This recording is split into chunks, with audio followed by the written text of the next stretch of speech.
Couronnée d'éloges depuis qu'elle a pris seule les commandes de Quelle époque, Léa Salamé est connue de tous les Français. Mais bien avant de devenir une célébrité, la journaliste et animatrice était appelée sous un autre nom. À l'heure de tirer le bilan de cette année télévision, il faudra bien avoir en tête le nom de Léa Salamé. En prenant seule les commandes de Quelle époque, après la défection de Laurent Ruquier, la journaliste a installé un rendez-vous apprécié massivement par 1,5 million de Français, là où certains lui prédisaient une dégringolade. Je suis très heureuse. En audience, CIST au-delà de nos attentes et de nos espérances, estimait sur Pure Média celle qui parle volontiers de petits miracles.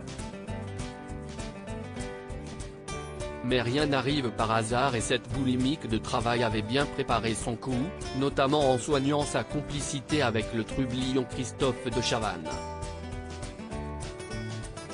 Là, encore, beaucoup avaient pronostiqué un échec de leur collaboration, alors que les deux fortes têtes se sont vite apprivoisées. Nos confrères de Combini ont voulu découvrir une nouvelle facette de Léa Salamé, celle appartenant à la sphère privée, et se sont notamment penchés sur son adolescence agitée.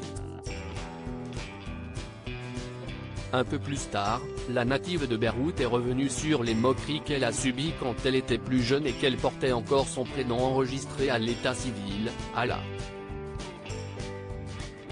C'était une souffrance chez moi. Ce dernier est devenu un sujet de raillerie à partir du moment où celle qui a rejoint la France à l'âge de 5 ans a été scolarisée dans des écoles parisiennes.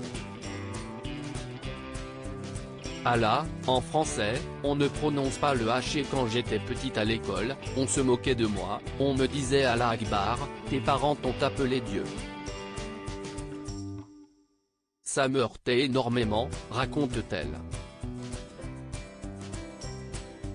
Comme les autres élèves n'arrivaient pas à prononcer le H aspiré, c'était une souffrance chez moi. Lorsqu'elle a dû changer d'établissement scolaire à 13 ou 14 ans, elle a saisi l'occasion pour demander à sa mère de l'inscrire en inversant son premier prénom, signifiant bienvenue, et son second, Léa.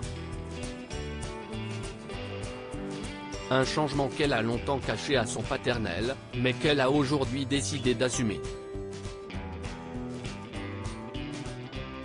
Si est bien l'année de la maturité pour Léa Salamé.